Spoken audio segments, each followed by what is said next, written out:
I feel like I'm starting to love my wife a lot. I'm not sure what I should do about it. This is a very complicated and sad situation. About 4 years ago, my wife, who was my partner for 8 years, passed away due to rare complications after giving birth to our second son. I was on deployment at the time and was completely devastated. When I flew home, I felt like nothing could make me happy again. My sons, who are now 6 and 4, are wonderful but very overwhelming. So I asked Cass, the sister of one of my Marine buddies, to help out. Cass had been friends with my wife, though not very close friends, and she agreed to help in exchange for a place to stay. Cass was 20 years old and deeply in debt because of her extremely abusive ex-boyfriend, whom she had finally left about 3 months earlier. During the first few weeks of helping with my boys, Cass asked to borrow money to see a doctor because her hands were shaking and she didn't have insurance. I gladly helped her. She was an angel, doing all the cooking and cleaning and keeping my family together. It turned out she had developed a neurological disorder, probably due to the repeated abuse she suffered. At the time, it seemed simple. I had good insurance and she needed health care. I never thought I could move on from my wife, and she was afraid of intimacy. We agreed to get married but keep our relationship platonic. She promised not to burden me with her debt, and we had a prenuptial agreement. I know this is technically fraud against the government, but we were both so damaged and needed someone, even if it wasn't an intimate relationship. The past 3 years have been better than expected. Cass is amazing. She keeps the house spotless, has dinner ready every night when I get home, and works overnight as a baker, almost having paid off her debt. Her health has also improved a lot thanks to the great medical care she's received. With the boys, she's like a saint. She tells them about their mother, shows them pictures, takes them on fun outings, and even taught them how to read. The 6-year-old just finished kindergarten, but my 4-year-old is going to be the smartest kid in his class next year.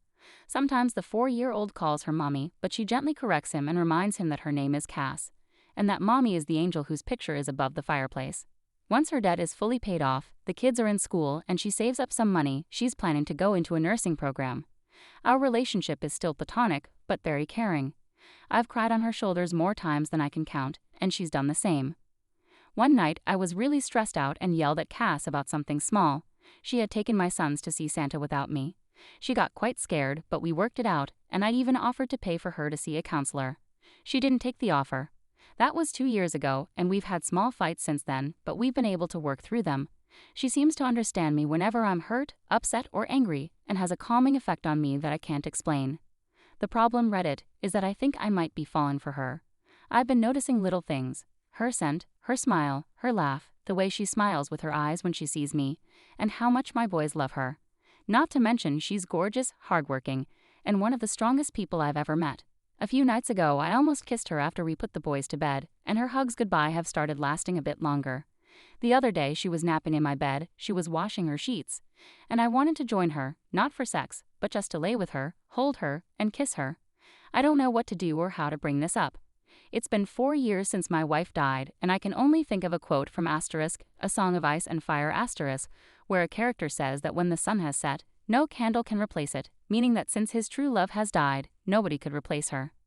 That's how I used to feel, but there have been days where my thoughts are occupied with Cass, and I haven't even thought about my wife. I feel bad about it, and I still miss her, but I never thought I'd be able to move on. I feel guilty and disloyal at the same time. I want Cass, not just sexually or physically. I want to be romantically intimate with her, not just as friends. I don't know how to bring it up. I don't want to scare her or make her uncomfortable, but this is becoming more difficult than I ever imagined. I was thinking about asking her to dinner, just the two of us, and bringing it up.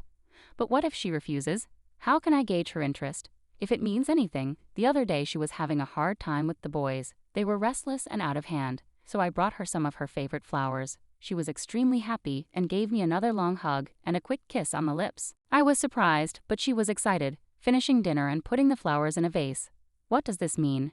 TLDR. After my wife died, I married a good friend's sister for healthcare benefits, and now I feel as if I'm falling for her, hard. What should I do? Edit. It's been an hour on here and you've convinced me to tell her. I've called her favorite fancy restaurant and made a reservation. Her brother agreed to babysit and let her / me stay at his place tonight if she isn't into it. She paid off her debt this morning and just texted me a picture of the check. Next week is our 3-year anniversary, so that is the prelude. I'm going to tell her at dessert. I'm nervous as hell. Don't worry, I'll update y'all because so many have asked for it. Asterisk update 1. Asterisk I told my wife I loved her. May 30th, 2013. Everything went amazing. Just got home. Love Reddit. Will update tomorrow. Time to go make out with my wife. Asterisk asterisk update 2. Asterisk asterisk. I just spent the night snuggling and kissing my wife. Warning. This is kind of adorable, and even I still don't believe it. May 30th, 2013. Last night was hectic as hell. At first, our younger son had eaten what he called a giant fuzzy spider, and Cass wanted to take him to the hospital even though he was fine. Her brother, we'll call him Joe, told her that he'd take care of it, and basically forced her out of the house to celebrate getting out of debt. She really didn't seem like she wanted to go at all. I was really nervous, so we got to the restaurant pretty early, but luckily they had a table. She ordered wine, which was odd because she hasn't drunk much since she broke up with her ex, but I figured it was a time to celebrate. We made small talk for a while, but it seemed forced, and I knew I had to tell her soon. So before the entree even came, I said that I had something to talk to her about. She didn't smile and told me she knew. Joe had told her, and my heart almost stopped. I hurriedly told her I was so sorry. I didn't want her to find out that way. I wanted to tell her myself. She shook her head, frowned, and said it was okay. She just wanted me to be happy and that I deserved it. I told her I didn't want to stress her out or make her uncomfortable, but I just needed to tell her and see how she felt, and that it was completely up to her. She gave me a look and said it was actually up to me and that I should just do what made me happy. She said she was probably going to move out after her program ended and promised to stay out of the way until then. It was then that I realized something was off and asked what Joe had told her.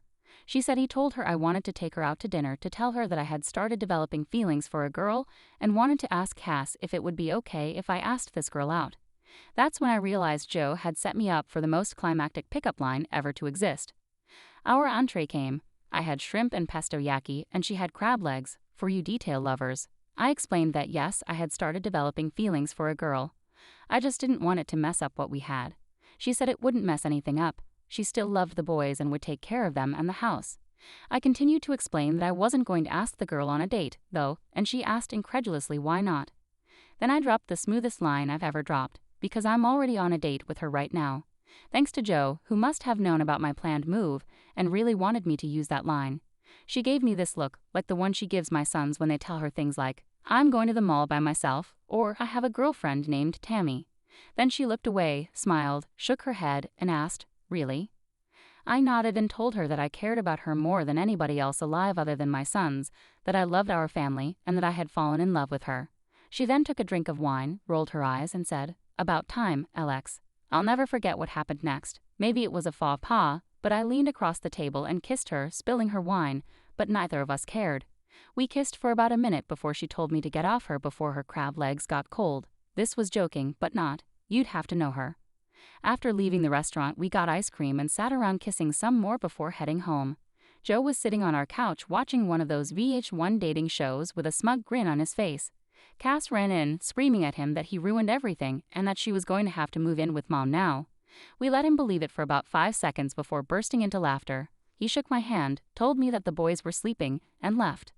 I picked Cass up, kissed her, and carried her to my room, where we made out for like 2 hours and snuggled the heck out of each other. She isn't ready for anything else but emphasized, yet. I'll give her all the time in the world. At one point, the youngest son came in because of a nightmare and brought his dog, a golden retriever puppy, claiming that the doggy was scared, so we, of course, let him in. I woke up early to make breakfast for everyone. I'm about to go kiss my wife goodbye and ask my boss for the second part of the day off so I can spend more time with her while the boys are at school and preschool. I'm sorry I haven't replied to everything. I've been a little busy. But thank you all for the support. Update 3. Quick update. My wife and I are doing fine. May 31st, 2013. I'm still unsure how to provide proof. I've lost the restaurant receipt, didn't pay with a card, and won't post pictures for obvious reasons like defrauding the government. But I promise I'll find a way. Haven't I always delivered so far? And to those talking about a second wedding ceremony, we just kissed for the first time 2 nights ago. Thanks to whoever gave me gold. I spent about $25 last night buying Joe beers, but next time, please use that money for something meaningful. Take a vet to lunch, learn CPR, or something like that. Again, many thanks. I promise I'll update again in the future, but don't be angry if it isn't very often. I've been a little busier than normal. Cheers. Update 4. Everything with my wife, whom I married for insurance reasons but then fell in love with, was going well until last night, June 25th, 2013. TLGGR of my life. My wife died 4 years ago when I was deployed, and I, Alex, 28, Ended up marrying Cass, 24, who was taking care of my children and managing the household while I was grieving. I did this because she was having medical issues from past abuse and had no insurance. I can't post this as an update due to a rule. That's okay. You can check my past submissions for more details. I don't think I can post them here, but if you're interested in what happened about a month ago, let me know. Things were going well, except I started developing feelings for her. I was afraid of scaring her or making her feel unsafe, but Reddit convinced me to take the plunge. Now I'm happily dating my wife. Hey everyone, I hope your day is going smoothly. Mine has been a bit crazy, but everything has been going wonderfully lately, even though it was a bit strange at first explaining things to our friends and family. But most of them had already figured it out, including my sons, who act as if nothing has changed. I'm pretty sure the little ones knew the whole time anyway. Last night, I came home and Cass seemed off. Dinner was burnt, which isn't a big deal since I'm not a great cook anyway, but it was out of character for her. She was also drinking lightly, only 1 or 2 glasses of wine. I asked her what was wrong, obviously concerned, and she told me that her ex-boyfriend, who is 30, got parole last week. I was shocked because she should have been able to testify at his parole hearing, I believe. Apparently the crime he was in jail for was unrelated to the abuse, which I had always assumed was the reason. But Cass had been confident it would put him away for a decade at least, and she had been too afraid to testify against him or press charges. He got arrested for a serious crime, and when he was in jail, he asked her to pay his bail. Instead, she asked my first wife for help to move out and move on. I don't know what to do. I don't think there's a legal way to put him back in jail. She knows she should have gone to the police and feels guilty and upset about it. I'll make sure she's safe. If he tries to contact her, I'll take legal action to stop him. I took today off work and will have my friend check on her throughout the day. I talked to my lawyer about getting a restraining order, which should help, but she's really upset. I just want her to feel safe, but I don't know how to make her believe that. I don't think he'll come around, but I'm prepared if he does. Update 5. I'm 29 and my wife is 25. Here's an update on our life as of September 3rd, 2014. Hello Reddit. I'm sorry for not updating you sooner. Life has been busy lately. Last night, I was online and thought about checking in with you all. I realized how caring this community is about my life with Cass. Things are going pretty well now. We faced challenges when Cass's ex got out of jail last year. She was scared he might contact her, and then he did. I remember that night vividly. Someone rang the doorbell, and our oldest son answered. It was her ex looking for Cass. She handled it bravely, although I wanted to confront him. She told him no and asked him to leave, which he did. He tried to contact her a few more times until we got a restraining order against him. Last I heard, he moved away to live with his dad. Around this time, Cass's brother Joe had a serious car accident and had to stay with us for a while. He's a great guy and a close friend, so having him around wasn't a problem, but it was a stressful time. About 7 or 8 months ago, Cass and I became physically intimate in our marriage. Our sons are doing well and are happy. Cass found a good job, but she's working a lot of overtime, which concerns me. We're expecting our first child in February, and we're thrilled about it. Life is going pretty smoothly overall. Feel free to ask me any questions while I'm still here. Final update. I'm 29, and my wife, who's 25, gave birth to our daughter. It's April 29th, 2015. Technically, she was born in early March, but I didn't want to make the title confusing. Sorry for not updating earlier. Cass had a rough pregnancy, and she's adamant about not wanting more kids. 3 is enough for her, but everything turned out great. Little Varys was 21 inches and 9 olds at birth and as bald as I am. She's much easier than the boys were. She hardly ever cries and is very photogenic. Our youngest son is totally smitten and always tries to help. It's less cute than you'd imagine. Joe is also doing okay. His back still bothers him, but he's dating a girl who went to my high school, although she's 2 years younger than me. He's pretty happy with her, and we're all happy for him. Apart from adjusting to fatherhood again, not much else to update.